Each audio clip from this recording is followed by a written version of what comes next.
A person can face two choices that are both reasonable and still feel stuck, simply because neither choice comes with a guarantee. Certainty feels comforting because it promises the mind a clean ending. The trouble is that real life rarely gives clean endings before we act. A deadline can make uncertainty feel urgent because the mind wants a firm answer before the facts are complete. A better comparison is that certainty is not the same as readiness. Craving certainty is the pull toward fixed answers, predictable outcomes, and decisions that feel impossible to regret. It shows up when someone rereads a message 10 times, asks 5 people for advice, or delays a move until every risk has disappeared. The delay feels careful, but it can become avoidance. A used car inspection shows why patience matters. The buyer may want certainty, but the mechanic finds the evidence. The risk is clearer when reassurance can become a loop. The brain likes prediction because prediction saves energy. If tomorrow looks similar to yesterday, the mind can plan, protect, and relax. Uncertainty forces the brain to run extra simulations. What if this fails? What if they leave? What if I choose wrong? What if a better option appears later? Reassurance can calm a person for a few minutes, but the relief fades if the underlying fear is never faced. The cost is easier to see when small reversible decisions build tolerance. Consider someone choosing between 2 jobs. One pays more but has an unfamiliar team. The other feels safe but offers little growth. The person may say they need more information, but sometimes they are really waiting for the discomfort of choosing to disappear. More research does not always remove fear. A reassurance loop can give temporary relief while quietly teaching the mind to demand certainty again tomorrow. Certainty also gives the illusion of control. If every detail is known, the person feels less exposed.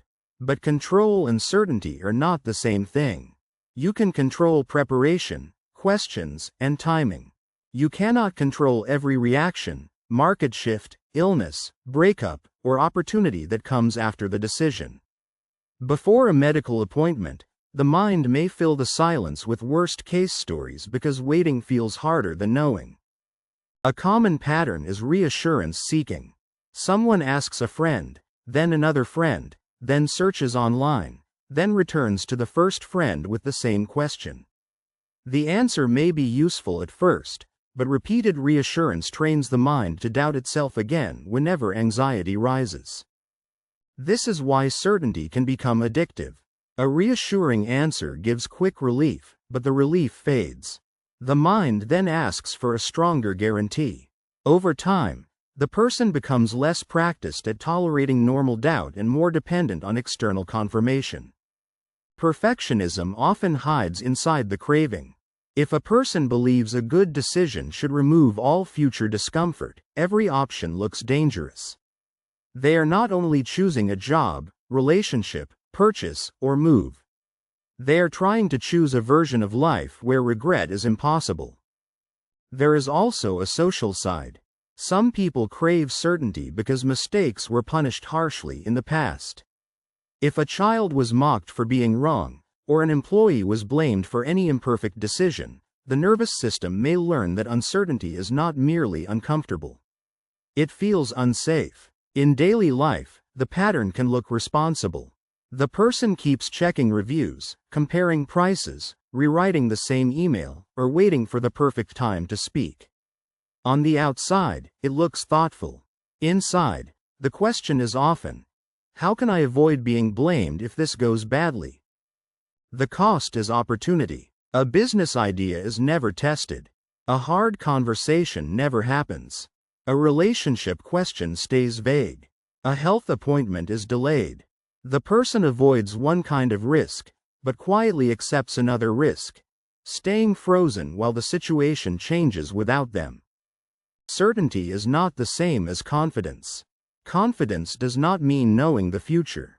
It means knowing you can respond if the future is imperfect.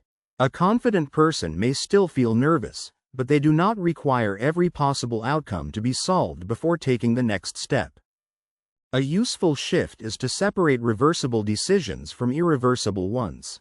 Choosing a restaurant, sending a polite message, or testing a small project does not deserve the same level of analysis as signing a mortgage or ending a partnership. Treating every choice like a life-altering event exhausts the mind. Another shift is asking what information would actually change the decision. If the answer is nothing, more searching may be emotional delay. If one missing detail matters, get that detail directly. Good thinking becomes stronger when it has a stopping point. Imagine buying a used car. Certainty would mean knowing the car will never have problems. That is impossible. A better standard is inspection, service history, budget for repairs, and a price that makes sense for the risk. The buyer is not removing uncertainty, they are managing it intelligently.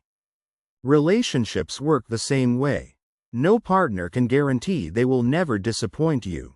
What matters is whether there is honesty, repair, respect, and shared effort when discomfort appears.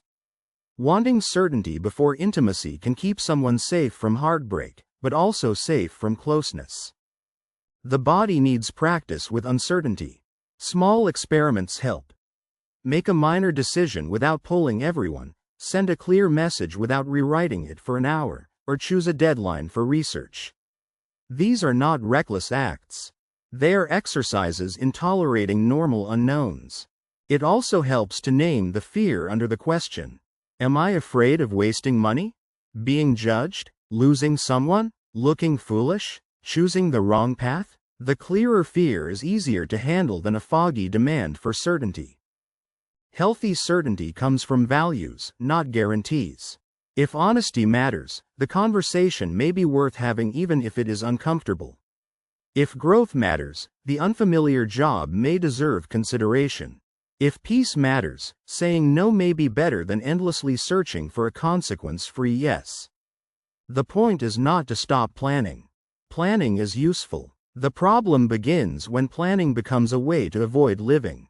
At some stage, the question changes from what will happen to what choice can I stand behind, even if the result is not perfect. People who tolerate uncertainty are not fearless. They simply stop treating doubt as proof that they are doing something wrong. Doubt often appears before meaningful choices because meaningful choices contain risk. The presence of doubt may mean the decision matters, not that it should be avoided. A business owner can use this idea when launching a small offer.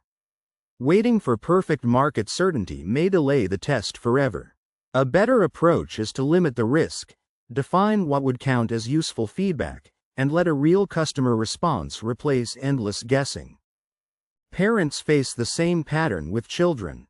They may want certainty that a school, activity, or rule will be exactly right. But children grow through adjustment. A careful choice plus willingness to revise is usually healthier than pretending one decision can remove every future worry.